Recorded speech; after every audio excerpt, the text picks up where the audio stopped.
मेरा नाम ईरा है, छोटा सा नाम। पर इस नाम के पीछे जो चीजें चिपकी हुई हैं ना, वो किसी जानवर के बाल जैसे हैं, निकलने पर भी चमड़ी के अंदर रह जाते हैं।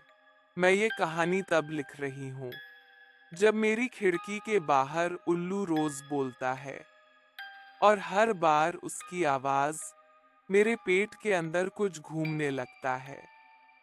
मैं झूठ नहीं बोलूंगी, इस कहानी का अंत लिखने के लिए शायद मैं जिंदा न रहूं। गांव का नाम था खिंदर, नक्शे पर नहीं मिलता। यहाँ के लोग कहते हैं जो जगह भूल जाए वो जिंदा रह जाती है।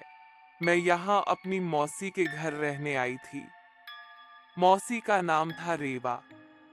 छोटी हाइट, हमेशा गीला दुपट्टा, और आंखों में ऐसा लगता था जैसे कोई बात रोज रोज मर जाती हो। उनका घर नहीं था, वो एक पुराना बक्सा था जिसमें इंसान बंद कर दिए गए हों। पहले दिन ही मैंने देखा आंगन में एक बकरी बंधी थी, पर वो बकरी मेरी तरफ देखकर पीछे नहीं हटी।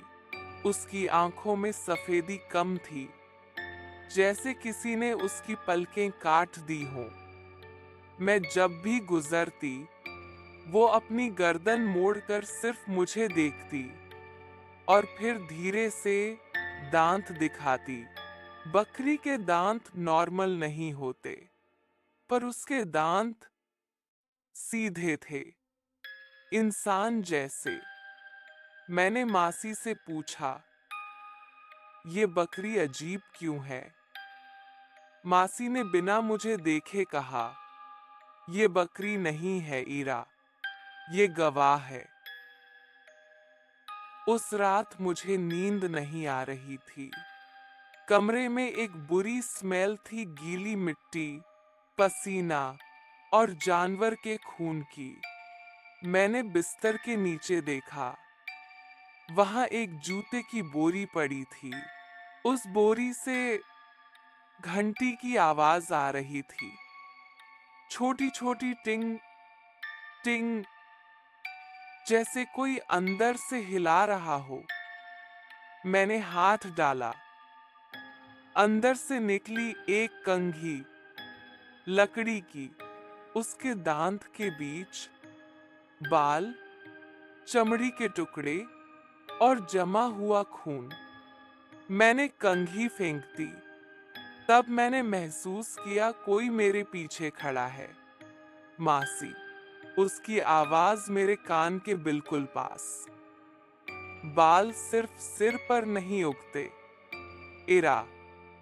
सुबह मैं भागना चाहती थी, पर गांव से निकलने वाली बस 3 दिन बाद आनी थी। उस दिन मैंने देखा एक बिल्ली, काली, पर उसकी आंखें बंद थीं। फिर भी वो चल रही थी, सीधा, बिना टकराए। वो मुझे फॉलो कर रही थी। जब मैं रुकती, वो भी रुकती। जब मैं भागती, वो भी भागती। उस बिल्ली के पेट के नीचे सिला हुआ निशान था, जैसे किसी ने पेट खोलकर कुछ डाल दिया हो और फिर सिल दिया हो। रात को बिल्ली मेरे कमरे में थी। वो मेरे सीने पर चढ़ गई। उसका वजन बढ़ता गया, और फिर उसके बंद मुंह से आवाज आई, ईरा, तू भी सिल जाएगी। गांव के बाहर एक तालाब था। लोग कहते थे यहाँ जानवर पहले मरते हैं, फिर इंसान। तालाब में मछलियां उल्टा तैर रही थीं, इंदा, पर उल्टा। उनकी आंखें बाहर निकली हुई। और जब मैं पानी के पास गई, पानी के अंदर से हाथ निकले, बहुत सारे इंसानी हाथ, और उन हाथों के बीच कुत्ते के पंजे। एक हाथ ने मेरी कलाई पकड़ी।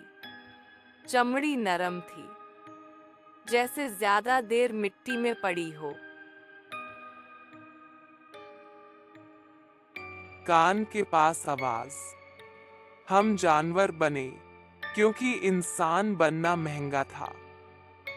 मासी ने मुझे एक कमरे में बंद कर दिया, कमरा जिसमें शीशे नहीं थे, सिर्फ नाखून के निशान। उसने बताया, इस गांव में पहले जानवरों पर एक्सपेरिमेंट्स होते थे। इंसान अपनी बीमारी, अपना पाप, अपना डर जानवरों में भर देते थे, पर जानवर सब याद रखते हैं। बकरी, जिसकी आंखों में इंसान का सच था। बिल्ली, जिसके पेट में बच्चा नहीं, यादें थीं। कुत्ता, जिसके पंजों में लोगों के हाथ सिल दिए गए। और मैं यहाँ इसलिए आई थी क्योंकि मेरी माँ यहीं मरी थी और उसकी आखिरी चीज मेरी सांस थी। उस रात गांव में सब घंटी बज रही थी, हर घर से। बकरी चिल्ला रही थी, बिल्ली दरवाजा खुरच रही थी, उल्लू चीख रहा था। मासी ने मेरी गर्दन पर कंघी रखी, उसमें मेरी माँ के बाल थे। उसने कहा, या तो तू यादें संभालेगी या तो तू जानवर बन जाएगी। मैंने मना किया। तब जमीन खुल गई, तालाब का पानी घर के अंदर आ गया, मछलियां हवा में तैरने लगी। कुत्ते ने मेरे पैर काट लिए और मैंने महसूस किया मेरी पीठ पर बाल उग रहे हैं। मेरी आंखें बंद हो रही हैं, पर मैं सब देख पा रही हूँ। अगर तुम ये कहानी सुन रहे हो ना, तो शायद मैं अब बकरी हूँ या बिल्ली। या सिर्फ एक आवाज जो रात को तुम्हारे कान के पास बोलेगी, कभी किसी जानवर की आंखों में ज्यादा देर मत देखना, कभी जमीन पर पड़ी कंघी मत उठाना, और अगर कोई बकरी तुम्हें दांत दिखाए, समझ जाना वह तुम्हें पहचान चुकी है। मुझे याद नहीं कि मेरी आंखें कब बंद हुईं, पर मुझे ये याद है कि मैं चल रही थी, बिना पैर के। मैं गांव के बीच खड़ी थी, मेरी गर्दन भारी थी, सांस गर्म थी, और जब मैंने अपने हाथ देखे, वो मेरे हाथ नहीं थे। उंगलियों के बीच झाग थी, नाखून मिट्टी से भरे थे, और मेरी कलाई पर मासी का गीला दुपट्टा बंधा हुआ था। लोग मुझे देख रहे थे, पर कोई चीखा नहीं। इस गांव में चीखना मना है। यहाँ लोग सिर्फ बदलते हैं।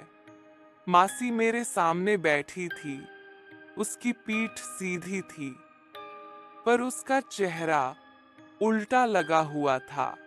उसकी आंखें नीचे थीं और मुंह ऊपर। उसने कहा, तू समझ नहीं रही, ईरा। मैं तुझे मार नहीं रही, मैं तुझे जिंदा रख रही हूँ। उसने अपना दुपट्टा खोला। उसके सीने पर 3 दिल धड़क रहे थे, एक इंसान का, एक बकरी का, और एक जो अभी पूरा बना ही नहीं था।